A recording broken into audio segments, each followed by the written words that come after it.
എൻ്റെതായ ഭാഷയിൽ പറഞ്ഞാൽ എനിക്കൊരു മുൾക്കിരീടം പെരിന്തൽമണ്ണ ചേതനയ്ക്കും പെരിന്തൽമണ്ണ താലൂക്കിനും ഒരു സ്വർണ്ണകിരീടം എന്നുള്ള രീതിയിൽ എൻ്റെ വീട്ടിൽ നിന്ന് അടുത്ത പഴി കേൾക്കാനുള്ള ഒരു മുൾക്കിരീടമായി ഈ ഒരു പദവി കൂടി എന്തായാലും എന്നെ സംബന്ധിച്ച് സജീവമാവുക, സമൂഹത്തിൽ സജീവമാവുക, സമൂഹത്തിന് നമ്മളാൽ കഴിയുന്ന എൻ്റെ വിശ്വാസം അനുസരിച്ച് വഴിയിൽ നിന്ന് ഒരു മുള്ള് മാറ്റിയെടുക്കൽ പോലും ഒരു സേവനമാണ് എന്ന് ഞാൻ എൻ്റെ ജീവിതത്തിലുടനീളം വിശ്വസിക്കുന്നു.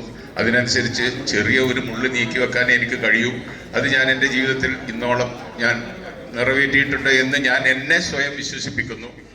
പിന്നെയുള്ളത് ഒരു പുഞ്ചിരി പോലും ദാനമാണ് എന്നുള്ളതാണ്. ദാനം കൊടുക്കണമെങ്കിൽ നമുക്ക് കോടികൾ വേണമെന്നില്ല, കോടാനുകോടികൾ വേണമെന്നില്ല, ഉണ്ടെങ്കിലും കൊടുക്കാത്തവരുമുണ്ട്. പക്ഷെ ഒരു പുഞ്ചിരി പോലും ദാനമാണ് എന്നുള്ള വിശ്വാസവും എന്നെ നയിക്കുന്നുണ്ട്.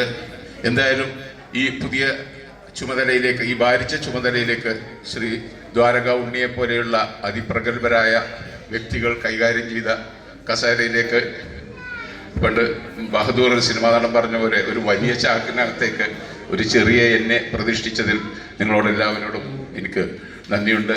ഇത് ഞാൻ സ്വീകരിക്കുന്നു. Thank you.